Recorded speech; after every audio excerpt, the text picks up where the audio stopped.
अहोई अष्टमी व्रत कथा। यह त्योहार कार्तिक पक्ष की अष्टमी को मनाया जाता है। इस दिन बच्चों की माँ पूरे दिन व्रत रखती हैं। इस दिन सायंकाल तारे निकलने के बाद दीवार पर अहोई बनाकर उसकी पूजा करें। व्रत रखने वाली माताएं कहानी सुने। कहानी सुनने के समय एक पट्टे पर एक जल से भरा लोटा रख लें। एक चांदी की अहोई बनवाएं और उसमें 2 चांदी के मोती डलवाएं। जिस प्रकार हार में पेंडल लगा होता है, उसकी जगह चांदी की अहोई लगवाएं और डोरे में चांदी के दाने डलवा दें। फिर अहोई की रोली चावल, दूध, भात से पूजा करें। जल के लोटा पर एक सतिया काढ़कर एक कटोरे में सीरी और रुपये का बायना निकालकर तथा हाथ में 7 दाने गेहूं के लेकर कहानी सुने। फिर अहोई को गले में पहन ले।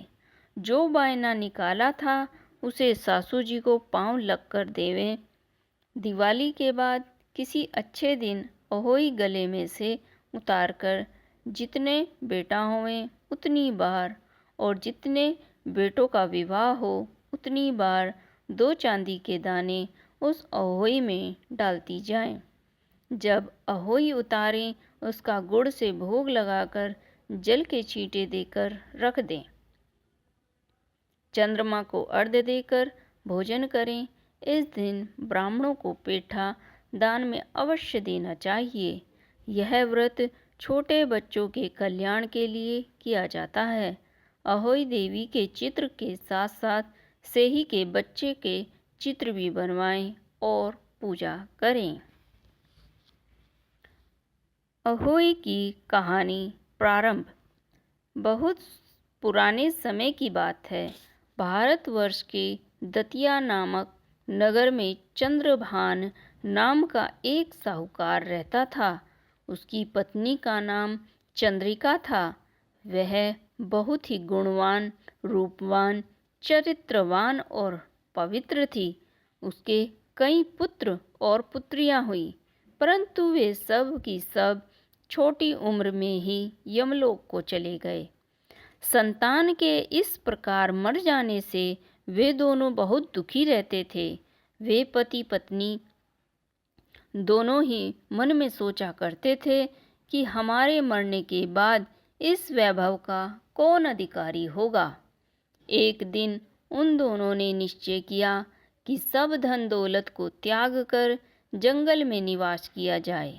ऐसा निश्चय करके दूसरे ही दिन दोनों सब घर आदि भगवान भरोसे छोड़कर जंगल को चल दिए। चलते चलते जब दोनों थक जाते हैं तब बैठ जाते हैं और फिर चलने लगते हैं। इस प्रकार वे दोनों बद्रिकाश्रम के समीप एक शीतल कुंड के पास पहुँचे और वहाँ पहुंचकर दोनों मरने का निश्चय करके अन्न जल त्याग कर बैठ गए। इस प्रकार बैठे हुए उन्हें 7 दिन हो गए। 7वें दिन आकाशवाणी हुई कि तुम लोग अपने प्राण मत त्यागो। यह दुख तुम्हें पूर्व जन्म के पापों के कारण ही मिला है। अतः हे साहूकार, अब तुम अपनी पत्नी से अहोई अष्टमी के दिन, जो कार्तिक कृष्ण पक्ष को आती है, व्रत रखवाना। इस व्रत के प्रभाव से अहोई नाम की देवी प्रसन्न होगी और तुम्हारे पास आएगी। तब उस देवी से अपने पुत्रों की दीर्घ आयु मांगना। व्रत के दिन रात्रि को राधा कुंड स्नान में करना और कार्तिक पक्ष की अष्टमी आने पर चंद्रिका ने बड़ी श्रद्धा से अहोई देवी का व्रत धारण किया और रात्रि को साहूकार राधा कुंड में स्नान करने गया। साहूकार जब स्नान करके लौट आ रहा था तो रास्ते में अहोई देवी ने उसे दर्शन दिया और बोली, साहूकार, मैं तुमसे बहुत खुश हूँ। तुम मुझसे कुछ भी वर मांग सकते हो। तब साहूकार ने अहोई देवी के दर्शन प्राप्त करके बहुत ही खुश और प्रसन्न हुआ और कहा, हे माँ, मेरे बच्चे कम उम्र में ही देवलोक को चले जाते हैं, अतः माँ उनकी दीर्घ आयु होने का मुझे आशीर्वाद दीजिए। अहोई देवी ने कहा, ऐसा ही होगा। इतना कहकर देवी अंतर्ध्यान हो गई। कुछ दिन बाद साहूकार के एक पुत्र पैदा हुआ, जो बड़ा होने पर विद्वान, बलशाली, प्रतापी तथा आयुष्मान हुआ। यदि किसी स्त्री के बेटा हुआ हो या बेटे का विवाह हुआ हो तो अहोई व्रत की समाप्ति का उत्सव करें। एक थाली में 7 जगह 4 पूड़ी थोड़ा थोड़ा चीरा रखें। इसके अलावा 1 साड़ी, 1 ब्लाउज, 1 रुपया के साथ थाली में रखकर थाली के चारों ओर हाथ फेरकर और अपनी सासू जी की साड़ी और ब्लाउज अपने पास रख लें।